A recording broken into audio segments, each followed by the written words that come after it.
సృజించుచున్నాను. మునుపటివి మరువబడును, జ్ఞాపకమునకు రావు. ఆమేన్.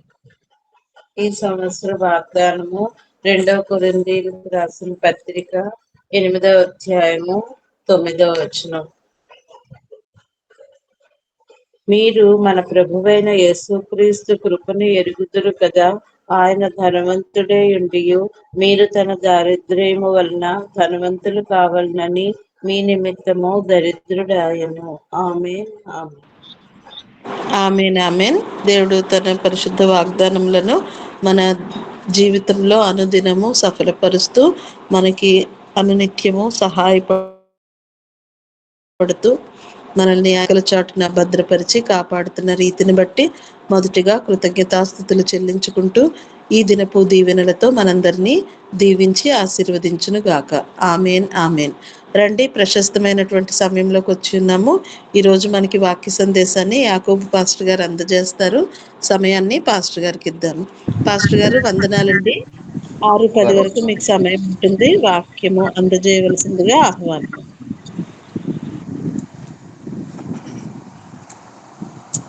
మన ప్రభువును రక్షకుడైన యేసుక్రీస్తు నామమున యేసు వైపు చూచుచు అనే ఆధ్యాత్మికమైన కార్యక్రమానికి వచ్చేసిన మీ అందరికీ కూడా నా హృదయపూర్వకమైన వందనములు తెలియచేస్తున్నాను. చాలా సంతోషం. దేవుడు మా అందరికీ మరొక దినమును అనుగ్రహించాడు. ఈ దినము కూడా మనం అందరము సజీవులుగా నిలిచిండి దేవదేవుని కీర్తించుటకు, గణపరచుటకు, ఆరాధించుటకు, దేవుని సన్నిధిలో చేరి ఆయన నామమును సన్నతించడానికి దేవుడు మనకు అనుగ్రహించిన ఈ చక్కటి శుభదినాన్ని బట్టి దేవదేవునికి కృతజ్ఞతాస్తుతులు, స్తోత్రములు చెల్లించనైనా ప్రియులారా, దేవుని వాక్యంలోనికి మనం వెళ్దాం. పరిశుద్ధ బైబిల్ గ్రంథంలో నుండి రాజులకు రాసిన రెండవ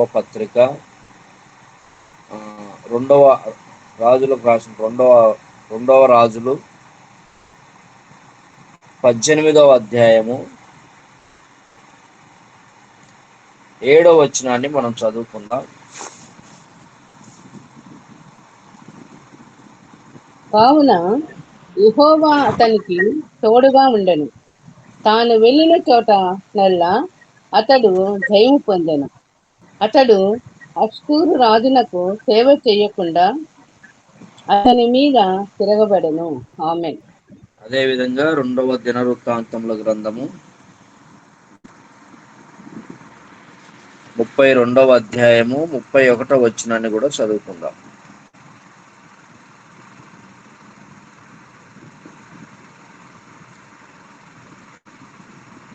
రెండవ దినవృత్తాంతముల గ్రంథము 32వ అధ్యాయము 31వ వచనం. అతని దేశము ఆశ్చర్యముగా వృద్ధి నొందుటను గూర్చి విచారించి తెలుసుకొనుటకై బబులోను అధిపతులు అతని యొద్దకు పంపిన రాయబారుల విషయములో అతని శోధించి అతని హృదయములోని ఉద్దేశమంతయు తెలుసుకొనవలెనని దేవుడు అతని విడిచిపెట్టెను. ఆమేన్. దేవుడు పరిశుద్ధ వాక్యమును మన ఎదుట దీవించి ఆశీర్వదించును గాక. చిన్న ప్రార్థన చేసుకుందాం. ప్రార్థన చేసుకున్న అనంతరం వాక్య సందేశంలోనికి మనం వెళ్దాం. పరిశుద్ధుడా, గరుడవైన మా దేవ, కృపా సత్య సంపూర్ణుడా, నీ ఉన్నతమైన నామమునకు కృతజ్ఞతాస్తుతులు, స్తోత్రములు చెల్లించుకుంటున్నాం నాయన. రాత్రి అంతయు తండ్రి నీ రెక్కల నీడలో మాకు ఆశ్రయాన్ని ఇచ్చావు, సురక్షితమైన నిద్రనిచ్చావు, ఏ అపాయం సమీపించకుండా కాపాడావు తండ్రి. ఈ ఉదయం మమ్మల్ని సజీవులుగా నిలబెట్టుకొని నీ నామమును సన్నతించడానికి మాకు నువ్వు ఇచ్చిన గొప్ప ధన్యతను బట్టి వందనాలు, స్తోత్రములు నాయన. ఎదుగో తండ్రి, ఈ సమయంలో నీ సన్నిధిలో నిలుచుండి వాక్యమును మేము ధ్యానిస్తూ ఉండగా, వింటూ ఉండగా, ప్రకటిస్తూ ఉండగా పరిశుద్ధాత్మతో ఆడుకునండి. ఈ మాటలు మా హృదయాల్లో ఫలింపబడుటకు సహాయం చేయండి. జీవాధిపతి నీకు వందనాలు, స్తుతులు స్తుతులు స్తుతులు స్తోత్రములు చెల్లిస్తూ యేసు నామమున ప్రార్థించి పొందుకొనిన్నాం తండ్రి. ఆమేన్. మన ప్రభువును రక్షకుడైన యేసుక్రీస్తు నామమున చేరి వచ్చిన మీ అందరికీ మరొకసారి నిండు వందనములు తెలియచేయచ్చు. ఈ దినపు వాక్య భాగమును మనము ధ్యానం చేసుకుందాం. రెండవ రాజుల గ్రంథము 18వ అధ్యాయము 7వ వచనంలో మనం చూసిన ఈ మాటలు మనం చూస్తున్నాం. కావున యెహోవా అతనికి తోడుగా ఉండెను, తాను వెళ్ళిన చోటనెల్లా అతడు జయము పొందెను అనే మాటను మనం చూస్తూ ఉన్నాం. ప్రియులారా, మానవుడు జయము పొందాలి అనంటే అతను వెళ్ళిన ప్రదేశం అంతా కూడా ఆశీర్వదింపబడాలి అనంటే దేవుడు మనకు తోడుగా ఉండాలి. దేవుడు తోడుగా ఉండకపోతే అవి ఏమైపోతాయి అనంటే మరి అభివృద్ధి ఉండదు, జయం ఉండదు, జీవితంలో నెమ్మది ఉండదు, సంతోషం ఉండదు, సమాధానం ఉండదు. దేవుడు మనకు తోడుగా ఉండాలి. అయితే ఇక్కడ ఒక వ్యక్తి మనకు కనపడుతున్నాడు. ఆయనకి ఎవరు తోడుగా ఉన్నాడు అనంటే యెహోవా తోడుగా ఉన్నాడు అనే మాట మనం చూస్తా ఉన్నాం. యెహోవా అతనికి తోడుగా ఉన్నాడు గనక అతను వెళ్ళిన చోటనెల్లా కూడా విజయం వస్తూ ఉంది. ఎక్కడికి చూసినా విజయం వస్తూ ఉంది. ఇంకా మనం ద్వితీయోపదేశకాండం చదివాం కదా, అక్కడ కూడా ఏమని ఉంటుందంటే 31వ వచనంలో అక్కడ కూడా ఏమని ఉంది అనంటే అతని దేశము ఆశ్చర్యముగా వృద్ధి పొందుటకు గూర్చి విచారించి తెలుసుకొనుటకై. అక్కడ మొదటేమో ఇతనికి విజయం వస్తూ ఉంది, ఇతను ఎక్కడ అడుగు పెడితే అక్కడ విజయం వస్తూ ఉంది. రెండవది, ఆ దేశం అంతా కూడా ఆశ్చర్యముగా వృద్ధి పొందుతూ ఉంది. ఒక మానవుడు ఆశించేది ఏంటిదండి? ఒక మానవుడు ఆలోచించేది ప్రతి దినము మానవుడు ఆలోచించే విధానం ఏంటి అనంటే మనము మరి అభివృద్ధి పొందాలి, మన ఇండ్లు ఆశ్చర్యంగా అభివృద్ధి పొందాలి, మన పిల్లలు అభివృద్ధి పొందాలి, మన యొక్క స్థితిగతులు మార్చబడాలి అని ప్రతి ఒక్కరు కూడా ఆలోచించే ఆలోచన విధానం అండి. ఎవరు కూడా మేము చాలా పేదరికంలో ఉండాలి, లేకపోతే మేము చాలా ఇబ్బందిగా ఉండాలి, చాలా ఇరుకుల్లో ఉండాలి, అప్పుల్లో ఉండాలి, లేకపోతే మేము చాలా కష్టాల్లో ఉండాలని ఎవరు కోరుకోరు. ప్రతి మనిషి కోరుకునే ఆలోచన విధానం ఎలా ఉంటుంది అనంటే మేము అభివృద్ధి పొందాలి, మేము ఆశీర్వదింపబడాలి, మేము ఎక్కడికి వెళ్ళినా దేవుడు మాకు సహాయకునిగా ఉండాలి, దేవుడు మాకు సమస్తమును సమకూర్చాలి, ఇంకా ఎక్కువగా ఈ సంవత్సరము కొంత జీతం ఉంటే అది రెట్టింపు కావాలి వచ్చే సంవత్సరానికి. ఇది మానవుని యొక్క ఆలోచన. అయితే మానవుని యొక్క ఆలోచన ఇలా ఉంటది కదా, మరి దేవుని ఆలోచన కూడా ఎలా ఉంటుందో మనం ఆలోచన చేయాలి. చాలా మంది ఆశపడుతూ ఉంటారు, మేము అలా ఉండాలి, ఇలా ఉండాలి, అట్లా చేయాలి, ఇట్లా చేయాలి, దేవుడు మమ్మల్ని అంతగా హెచ్చించాలి, మంచి ధనికులుగా ఉండాలి, లేకపోతే మంచి నెమ్మదిగా బ్రతకాలి అని చెప్పి ఆలోచన చేస్తారు. తప్పు లేదండి, అలా ఆలోచించడంలో తప్పు లేదు. ప్రతి మానవుడు ఆలోచించాల్సిన విధానము అలాగనే ఉంటుంది. కానీ అవి నెరవేర్చబడాలి అని అంటే దేవుని సన్నిధిలో మనం కొన్ని చేయాల్సి వస్తుంది. అవి నెరవేర్చబడాలి అని అంటే దేవుని సన్నిధిలో మనము కొన్ని చేయాల్సి వస్తుంది. ఏజ్తో సంబంధం ఉండదు. మరి ఏ ఏజ్ వారైనా కూడా ఆలోచించాల్సిన విధానం ఇదేనండి. ఆలోచిస్తూ ఉన్నటువంటి ఆలోచన ఇలాగనే ఉంటుంది. కనుక మన జీవితంలో మనం ఆలోచించే ప్రతి ఆలోచన నెరవేర్చబడాలి అని అంటే మనం దేవుని సన్నిధిలో చేయాల్సినవి చాలా ఉన్నాయి. ఒకసారి ఈ వ్యక్తి గురించి మనం ముందు పరిచయం చేసుకుంటే ఎవరు ఈ వ్యక్తి అని అంటే ఒకసారి 16వ అధ్యాయంలోనికి మనం వెళ్దాం. 16వ అధ్యాయము రెండో రాజుల గ్రంథము 16వ అధ్యాయము 20వ వచనాన్ని మనం చదువుకున్నట్లయితే 20వ వచనము, ఆహాజు ఆహాజు తన పితరులతో కూడా నిద్రించి దావీదుపురమందు తన పితరుల సమాధిలో పాతి పెట్టబడెను. అతని కుమారుడైన హిజ్కియా అతనికి మారుగా రాజాయను. ఆమేన్.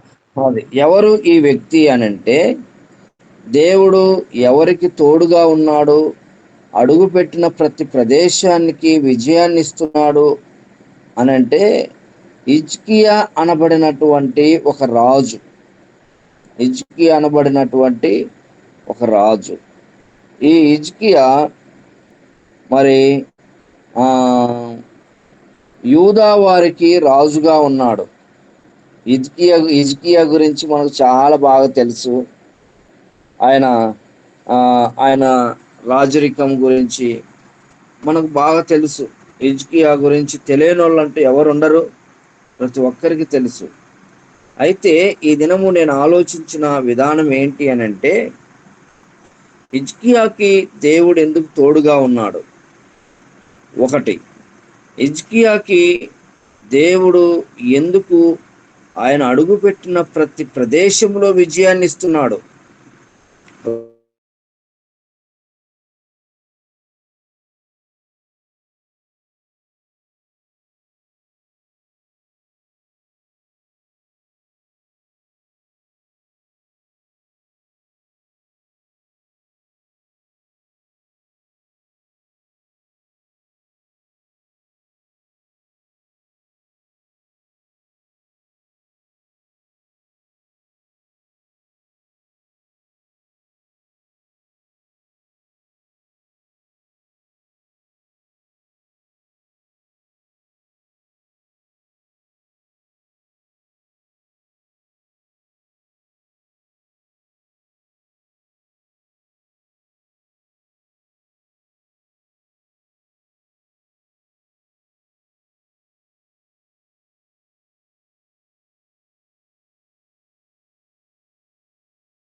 గుండములో కూడా దాటించాడండి.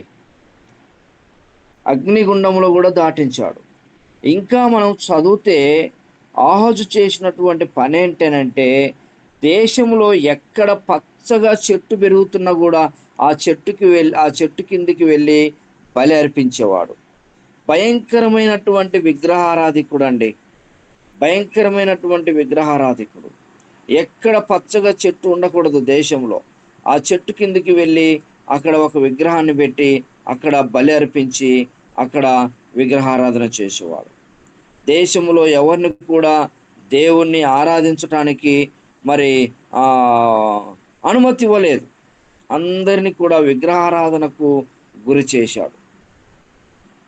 ఇంత భయంకరమైనటువంటి విగ్రహారాధికునిగా పెరుగుతున్నటువంటి ఆహాజు యొక్క కుటుంబంలో ఎవరు పుట్టారు అనంటే ఎవరు పుట్టారు అనంటే మరి హిజ్కియా పుట్టినట్టుగా మనం చూస్తున్నాం. ఓకే, హిజ్కియా పుట్టాడు ఈ ఆహాజు యొక్క రాజుకి. అయితే ఆహాజు చేసిన పని ఏంటనంటే తన కుమారుణ్ణి కూడా అగ్నిగుండములో దాటించాడు. అలాంటి వాతావరణంలో పెరిగాడండి హిజ్కియా. మీకు అర్థమవుతుంది అనుకుంటున్నాను నేను. హిజ్కియా ఎలాంటి వాతావరణంలో పెరిగాడు అనంటే, తన తండ్రి అయిన ఆహాజు భయంకరమైనటువంటి విగ్రహారాధికుడు. ఎక్కడ కూడా దేవునికి స్థలం ఇచ్చినోడు కాదు, దేవునికి స్థానం ఇచ్చినోడు కాదు, దేవునిగా ఆరాధించినోడు కాదు. ఆయన ఏం చేసేవాడంటే విగ్రహారాధన చేసేవాడు. విగ్రహాల ముందు గుండాలలో తిరిగేవాడు.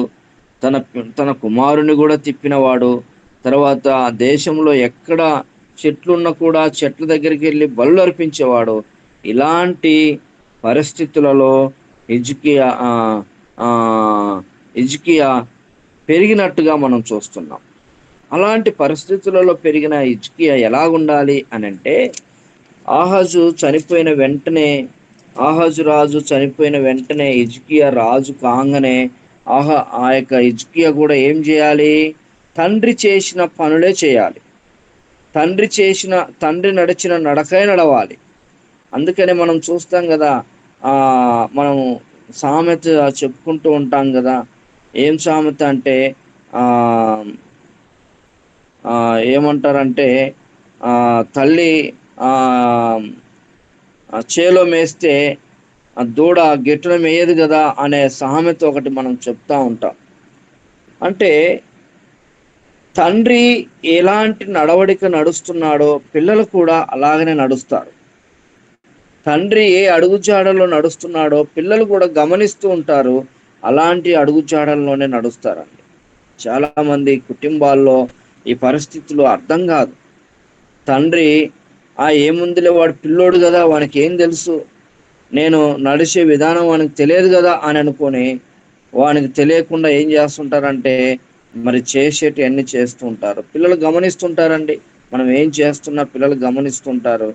కనుక చాలా జాగ్రత్తగా మనం కుటుంబంలో యజమానురాలిగా మనం చాలా జాగ్రత్తగా అడుగులు వేయాలి. పిల్లల ముందు చాలా కేర్ఫుల్గా, చాలా చాలా జాగ్రత్తగా మనం నడుచుకోవాలి. అయితే ఇక్కడ హిజ్కియా దగ్గరికి వచ్చేసరికి, మరి హిజ్కియా కూడా తండ్రి చనిపోయిన తర్వాత హిజ్కియా రాజు అయ్యాడండి. హిజ్కియా రాజయ్యి ఆయన చేసిన పని ఏంటి అనంటే, మొట్టమొదటి పని ఏంటనంటే, హిజ్కియా చేసిన మొట్టమొదటి పని 2వ దినవృత్తాంతముల గ్రంథము 29వ అధ్యాయాన్ని మనం చదివితే, 29వ అధ్యాయము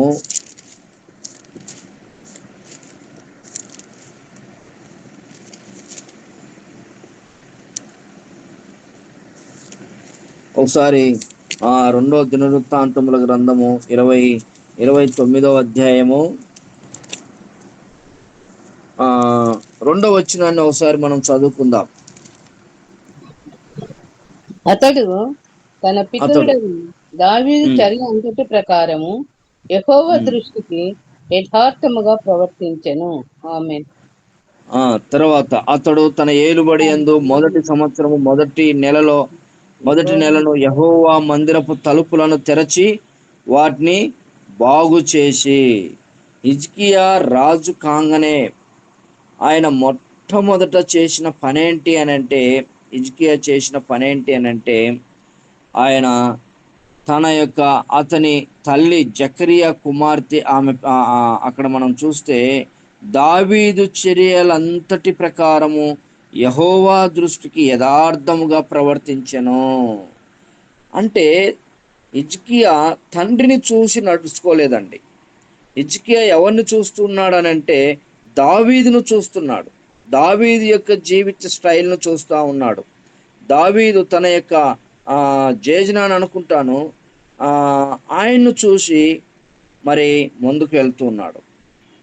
ప్రియులారా, ఎంత గొప్ప విషయం అంటే, అసలు ఈ మాట నేను ఆలోచన చేసినప్పుడు ఎలా వచ్చింది ఇంత ఆలోచన హిజ్కియాకి అని నేను ఆలోచన చేశానండి. ఇక్కడ తండ్రి ఏమో తలుపులు మూతేసి మరి అసలు మందిరంలోనికి అడుగు పెట్టలేదు. కానీ కుమారుడైనటువంటి హిజ్కియా రాజుగా అయిన వెంటనే ఆయన మొట్టమొదట చేసిన పని ఏంటంటే, అతడు తన ఏలుబడి యందు మొదటి సంవత్సరం మొదటి నెలలో యెహోవా మందిరపు తలుపులను తెరిచి, ఎంత గొప్ప విషయమో చూడండి. దేవుని మందిరపు తలుపులను మొట్టమొదటిగా అతను రాజు కాంగనే నేను అనుకుంటాను, ఆహాజు రాజుగా ఉన్నప్పుడు హిజ్కియాలో రగులుతున్న ఒక ఉజ్జీవం ఏంటి అని అంటే, నేను ఎప్పుడు రాజు అవుతానా, దేవుని మందిరాన్ని నేను ఎప్పుడు తెరుస్తానా అని ఒక ఉజ్జీవము నెలకొల్పబడి రగులుకుంటుందేమో అని నేను అనుకుంటున్నాను.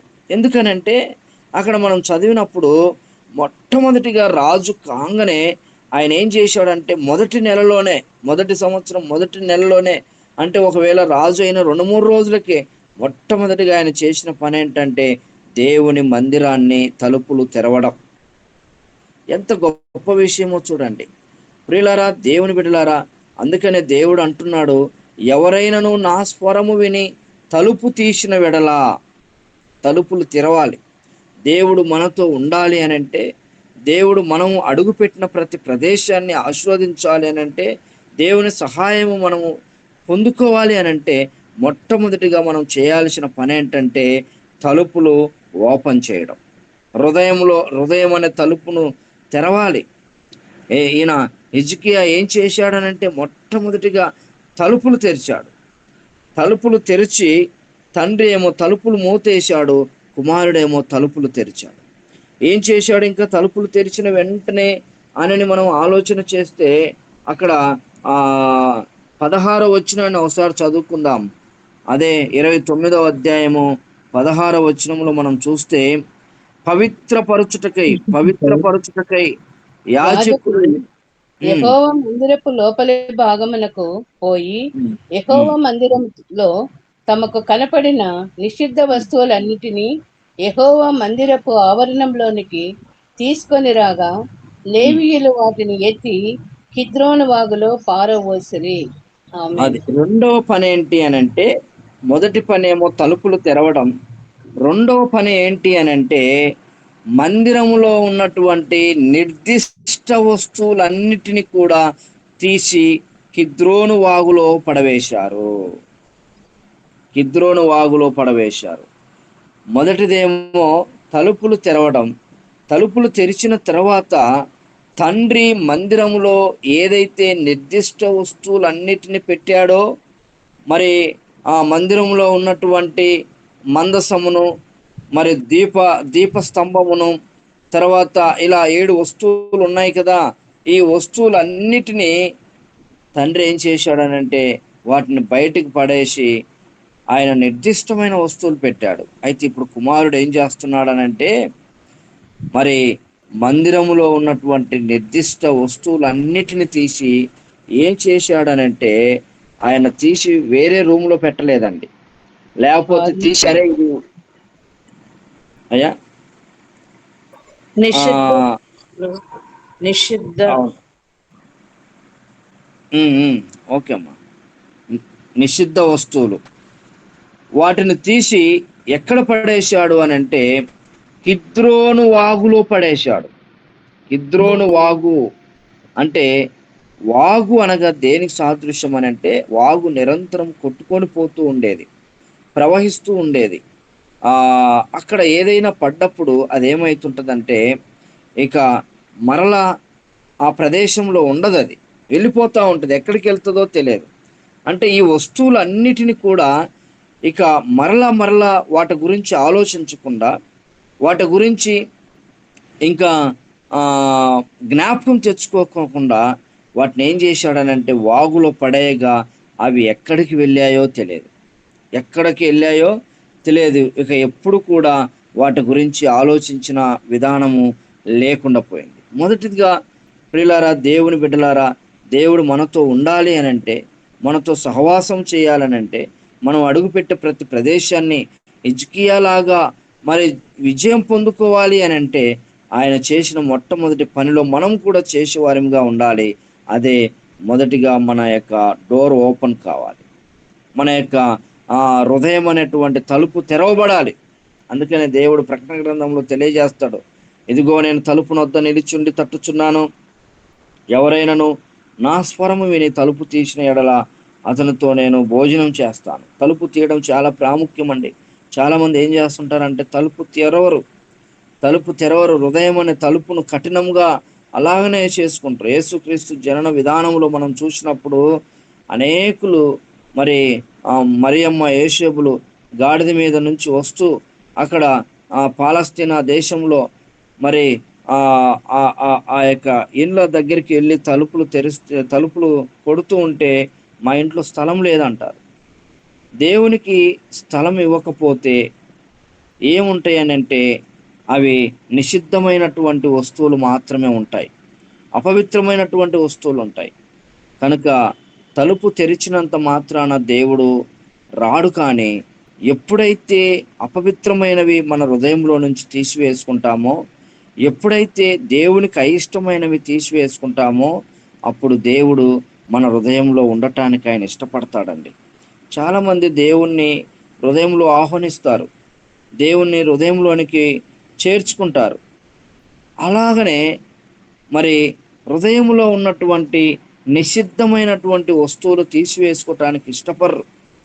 అంటే మనకు ఇష్టమైనటువంటివి, మనకు మరి ఆ లోక సంబంధమైనటువంటి ఆశ ఏదైతే ఉన్నదో వాటిని తీసివేసుకోవటానికి ఇష్టపడరు.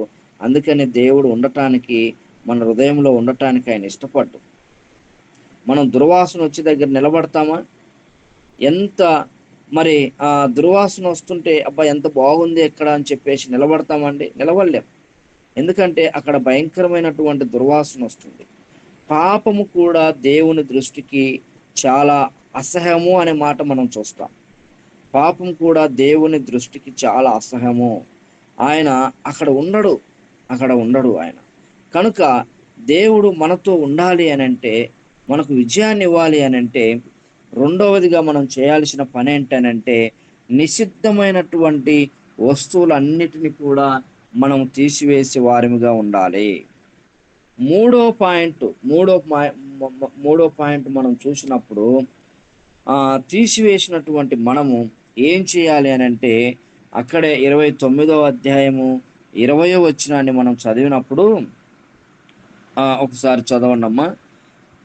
అప్పుడు రాజైన హిజ్కియా పెందలకడ లేచి పట్టణపు అధికారులను సమకూర్చుకొని యెహోవా మందిరమునకు పోయెను.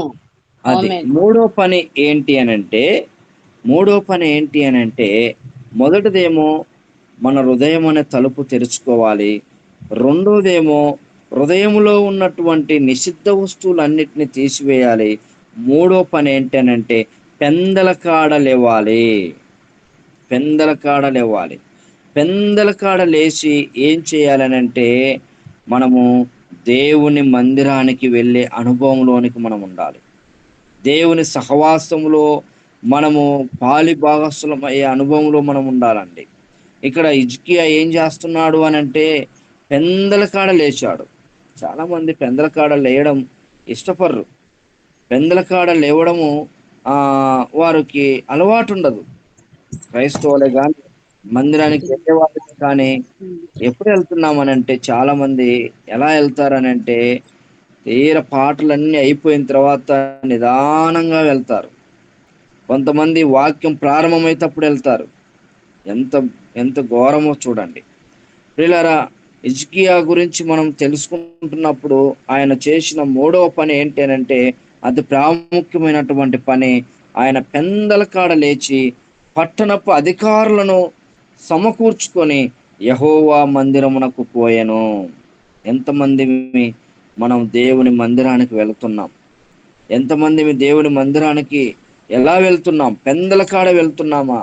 అందుకనే శిశువులతో అంటాడు, మీరు నా కొరకు ఒక గడి అయినను మేలుకొనలేరా? దేవుని కొరకు మనము పెందలకాడ లేచే అనుభవంలోనికి మనం ఉండాలి. ఎందుకనంటే, మనం సామెతల గ్రంథంలో మనం చూస్తాం, కుటుంబ యజమానురాలు స్త్రీ ఆమె ఏం చేస్తుందంటే, పెందలకాడ లేచి తన కుటుంబం కొరకు ఆహారం సిద్ధపరుస్తుందంట. పెందలకాడ లేయడం అనేది చాలా ఇంపార్టెంట్ అండి. మెలకుగా ఉండాలి. అందుకనే దేవుని వాక్యంలో మనం చూస్తాం ఏమనంటే, పగటివారు పగటివారు ఎలా ఉంటారనంటే, మనము నిద్రపోయే సమయం కాదు ఇది, మనము మేలుకునే సమయము. ఎప్పుడు అనంటే, పెందలకాడ లేచి దేవుని సన్నిధిలో మనం కనపడాలి. పెందలకాడ లేచి దేవుని సన్నిధిలో మనం కనపడాలి. మూడో అనుభవము. ఇక నాలుగో అనుభవంలోనికి మనం వెళ్తే 29:29లో మనం చదివినప్పుడు, అదే 29వ దినవృత్తాంతముల గ్రంథం 29వ అధ్యాయం 29వ వచనం, వారు అర్పించుట ముగించిన తరువాత రాజును అతనితో కూడానున్న వారందరూ తమ తలలు వంచి ఆరాధించిరి. దేవుని మందిరానికి వచ్చినటువంటి రాజు మిగతా వారందరూ కూడా ఏం చేశారనంటే తలలు వంచి దేవుణ్ణి ఆరాధించారు. ఎంత గొప్ప విషయమో చూడండి. దేవుణ్ణి ఆరాధించారు, దేవుణ్ణి ఆరాధించారు. చూడండి, మొదటిగా వాళ్ళు చేసిన పని తలుపులు తెరవడం, రెండవదిగా నిషిద్ధమైన వస్తువులు పారవేయడం, మూడవదిగా దేవుని సన్నిధికి పెందలకాడి రావడం, నాలుగవదిగా దేవుని సన్నిధికి వచ్చిన వారు ఏం చేస్తున్నారనంటే తలలు వంచి దేవుణ్ణి ఆరాధిస్తున్నారు. తన్ను తాను తగ్గించుకొని దేవుని ఆరాధిస్తూ ఉన్నాడండి. ఎంత గొప్ప విషయమో చూడండి. రాజు అయినప్పటికీ మరి దేశ ప్రజలతో కలిసి సమాన భావముతో దేవుని సన్నిధిలో తలలు వంచి దేవుణ్ణి మహిమపరిచినట్టుగా ఆరాధించినట్టుగా మనం చూస్తున్నాం. ఇక మళ్ళీ మనం చూసినప్పుడు ఆ మందిరాన్ని తెరిచిన తర్వాత యాజకులందరినీ పిలిపించాడు. ఒక నూతనమైనటువంటి వాతావరణము ఆ దేశంలో కనపడుతూ ఉంది. మీరందరూ దేవునికి బలి అర్పించండి, మీరందరూ దేవుని ఆరాధించండి. తలుపులు తెరిచిన ఆయన ఏం చేశాడనంటే బూజంతా తీసేస్తా ఉన్నాడు, శుభ్రం చేస్తా ఉన్నాడు. ఎంత గొప్ప విషయమో చూడండి ప్రియులారా. దేవుడు ఆశీర్వదిస్తాడు, దేవుడు విజయాన్ని ఇస్తాడు, దేవుడు తోడుగా ఉంటాడు. ఎవరికి అని అంటే ఇదిగో ఇలాంటి గుణలక్షణాలు కలిగినటువంటి వారికి. చాలామంది ఇలాంటి గుణలక్షణాలు కలిగి ఉండకుండా దేవుడు మాకు తోడుగా లేడు, మా పక్షాన లేడు, మాకెందుకు సాయం చేస్తాడు, దేవుడే ఉంటే మాకెందుకు శ్రమలు, దేవుడే ఉంటే మాకెందుకు ఇన్ని ఇబ్బందులు, దేవుడే ఉంటే మాకెందుకు ఇన్ని కష్టాలని చెప్పి ఏదో మరి మాట్లాడుతూ ఉంటారు. కానీ దేవుడు అంటున్నాడు ఒక గొప్ప అద్భుతమైన మాట ఏంటంటే ఆయన నిన్ను విడువను ఎడబాయను అనే వాగ్దానం చేస్తున్నాడు. మన దేవుడు ఏమంటున్నాడనంటే నిన్ను విడువను ఎడబాయను. ఎవరిని విడువడు, ఎవరిని ఎడబాయడు అని అంటే ఇదిగో తలుపులు తెరచిన వారిని, ఇదిగో నిర్దిష్టమైనటువంటి నిషిద్ధమైనటువంటి వస్తువులను పారవేసిన వారిని, దేవుని సన్నిధిలో పెందలకాడ లేచి కనపడిన వారిని. చాలామంది దేవుని సన్నిధిలో కనపడరు. ఎప్పుడో పండగ రోజు కనపడతారు, లేకపోతే ఎప్పుడో స్పెషల్ డే రోజు కనపడతారు, ఏమో వాళ్ళ ఇష్టం వచ్చిన రోజు కనపడతారు. నాకు దేవుడు అన్ని చేయాలంటారు. ఎలా చేస్తాడండి? దేవునికి నీ హృదయం ఇవ్వకపోతే దేవుడు నీ పక్షాన్ని ఎందుకు పనులు చేయాలి? దేవునికి నీవు మనసుని ఇవ్వకపోతే దేవుడు ఎందుకు నీ పక్షాన పనులు జరిగించాలండి? ఒకసారి ఆలోచించేద్దాం ప్రియులారా. అందుకనే మనము అక్కడ చూసినప్పుడు ఆయన పెందల కాడ లేచి దేవుని మందిరములో తలలు వంచి దేవుని ఆరాధించాడు. మనము కూడా అలాంటి అనుభవంలోనికి ఉండాలి. ఒకవేళ లోకంలో మనం ఉంటే దేవుడు మనలో ఉండడు, మనము దేవుని సన్నిధిలో ఉంటే దేవుడు మనలో ఉండటానికి గొప్ప ఆలోచన దేవుడు ఆలోచిస్తూ ఉంటాడు. కనుక ప్రియులారా, ఈ ఉదయకాల సమయంలో దేవుని సన్నిధిలో ఉన్న మనము ఆలోచన చేద్దాం. హిజ్కియాను దేవుడు ఎందుకు అంతగా ఆశీర్వదించాడు అని అంటే కారణము ఇవండి. అందుకనే హిజ్కియా మరి ఆయన పెరిగిన వాతావరణాన్ని మనం చూసినప్పుడు ఆయన చేసే పనులకు చాలా వ్యత్యాసం కనపడతా ఉంది. హిజ్కియా పెరిగిన వాతావరణం విగ్రహారాధనలో పెరిగాడు. తండ్రి విగ్రహారాధికుడు, భయంకరమైన విగ్రహారాధికుడు. ఆ యొక్క విగ్రహాల ముందు హిజ్కియాను కూడా నడిపించాడు అగ్ని గుండాలలో. అయినా సరే రాజు కాంగనే హిజ్కియాలో ఉన్న ఉజ్జీవం ఏంటి అని అంటే నా దేవుని నేను మహిమపరచుకోవాలి, నా దేవుని ఆరాధించుకోవాలి, నా దేవునికి స్థానం ఇవ్వాలి అని చెప్పి మరి ఒక దృఢ నిశ్చయితతో దేవుని సన్నిధిలో ముందుకు వెళ్ళినట్టుగా మనం చూస్తాం. అందుకనే దేవుడు హిజ్కియాని అంతగా ఆశీర్వదించాడు, దేవుడు హిజ్కియాని అంతగా విజయాన్ని ఇచ్చినట్టుగా మనం చూస్తున్నాం. మనకు కూడా ఇలాంటి వాతావరణంలో ఉండాలి అని అంటే మనము దేవుని సన్నిధిలో హిజ్కియా జీవితం ఏ విధంగా అయితే మరి ఈ 4 పాయింట్లు దేవుడు హిజ్కియా చేశాడో అలాంటి జీవితాన్ని కూడా మనం కలిగి జీవించినప్పుడు దేవుడు ఉన్నతమైన స్థానంలో మనల్ని కూడా తీసుకుపోవటానికి ఆయన ఇష్టపడుతున్నాడు. దేవుడి మాటలు ఆశీర్వదించుగాక. ఆమేన్.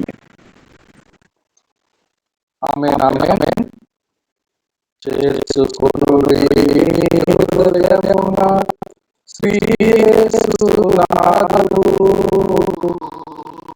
చేర్చుకొనుడి హృదయమున యేసునాథు నతడు చేర్చుకొనుచు మీకిచ్చును చిరజీవము కృపను. అతడు చేర్చుకొనుచు మీకిచ్చును చిరజీవము కృపను. అతడు తప్పక కలుగా చేయు నఖిలా భాగ్యములు. అతడు తప్పక కలుగా చేయు నఖిలా భాగ్యములు. మీరాలతని హత్తు కొందురప్పుడానందము తోడా. మీరాలతని హత్తు కొందురప్పు ఆనందము తోడా. దయమనెడు తలుపు నోద శ్రీ యేసునాథు. ఉదయమనెడు తలుపు నోద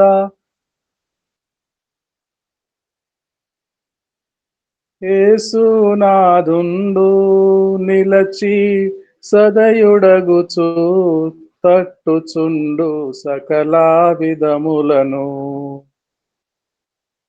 హిజ్కియా పెందల కరడనే లేస్తాడు. దేవాలయపు మందిరపు తలుపులు తెరుస్తాడు.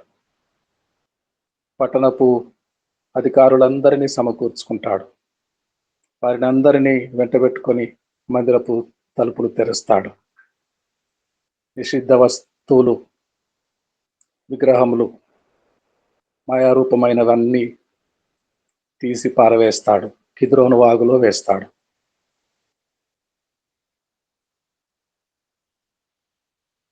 మందిరమునకు పోతాడు. మందిరమునకు పోయి తనను తాను తగ్గించుకొని సర్వేశ్వరుడు సర్వశక్తుని ఎదుట తల వంచి ఆరాధన చేస్తాడు. ఎక్కడికి పోయిన చోటెల్లా జయము పొందుతాడు. జయము పొందే 4 తాళపు చెవులు, 4 సీక్రెట్స్, 4 పనులు ఈరోజు మనం విన్నాము, నేర్చుకున్నాము. ఆ విధముగా హిజ్కియాను పోలి మనము జీవించినట్టయితే మన బ్రతుకు కాలంలో మనం ఎక్కడికి పోయినా అతడు చేయనదంతయు సఫలమగును. 1 కీర్తన 5వ వచనం. అతడు చేయనదంతయు అవ్వాలంటే ఈ 4 పనులు హిజ్కియా చేసినట్టు మనము కూడా చేయవలసిన వారమై ఉన్నాం. దేవునికి స్తోత్రం కలుగును గాక. చాలా శ్రేష్టమైన వాక్యం అందించిన యాకోబయ్య గారికి వందనములండి. గాడ్ బ్లెస్ యూ అయ్య గారు. మన మధ్యలో అన్నాజోన్ అమ్మగారు ఉన్నారు. ఒక మాట ప్రార్థన చేస్తారు. అన్నాజోన్ అమ్మగారు. చేస్తానండి. పరిశుద్ధుడైన దేవ, జీవము గల నాయన, ఎంత ఆశ్చర్యకరంగా ప్రభా మనదిన జీవితంలో ప్రభా నువ్వు ఒక చారిన దేవుడుగా, నమ్మదగిన దేవుడుగా ఉండి సజీవ లెక్కలో ఉంచి నీ ఘనమైన నామము దేవా గణపరిచి కొనియాడి కీర్తించడానికి మాకు అందరికి ఇచ్చిన గొప్ప ధన్యకరమైన జీవితం కొరకు నీ పాదాలకి స్తోత్రములు స్తోత్రం స్తోత్రం ప్రభా. అవును ప్రభా, నువ్వు ఎన్నుకున్న బిడ్డలకి నువ్వు దాచించిన మేలు ఎంతో గొప్పది తండ్రి నాయన. దేవా మేము జీవించినంత కాలము తండ్రి నాయన బైబిల్ గ్రంథంలోని దేవా ఎంతో మంది భక్తుల విషయంలో మేము చదువుతుండగా వారిని పోలి మేము నడుచుకునే ప్రభా నాయన నీ నామం నామమును గణపరుస్తూ ఇంకా ఎక్కువగా ప్రభా నీ దృష్టికి అంగీకారముగా నమ్మకస్తులుగా జీవించే భాగ్యాన్ని కృపను మాకు దయచేయి ప్రభా నైనా. మరి ఈ రోజు హిజ్కియా గురించి నైనా మేము ధ్యానించినప్పుడు నిజమే తండ్రి నైనా అతను మొట్టమొదటిగా రాజుగా వచ్చినప్పుడు మొట్టమొదటిగా ప్రభా దేవాలయాన్ని తండ్రి నైనా శుద్ధిపరిచినాడు ప్రభా. అవునయ్యా నువ్వు ఉండే స్థలము తండ్రి నైనా పరిశుద్ధమైనది తండ్రి నాయన. కాబట్టి తండ్రి నాయన సత్యాన్ని ప్రభా నువ్వు బయలుపరిచినందుకు నీకు స్తోత్రం తండ్రి నాయన. ఎట్టి పరిస్థితుల్లో కూడా ప్రభా నాయన విగ్రహముల జోలికి పోకుండా ప్రభా నాయన నీ ఘనమైన నామమును పరిశుద్ధుడైన దేవుని ప్రభా మేము ఎలాగ ఆరాధించవలనో తండ్రి నాయన మాకు బయలుపరుస్తుంది. నీకు స్తోత్రం తండ్రి నాయన. నిజమే తండ్రి అప్పుడు దేవా నైనా మేము ఎల్లప్పుడూ తండ్రి పరిశుద్ధ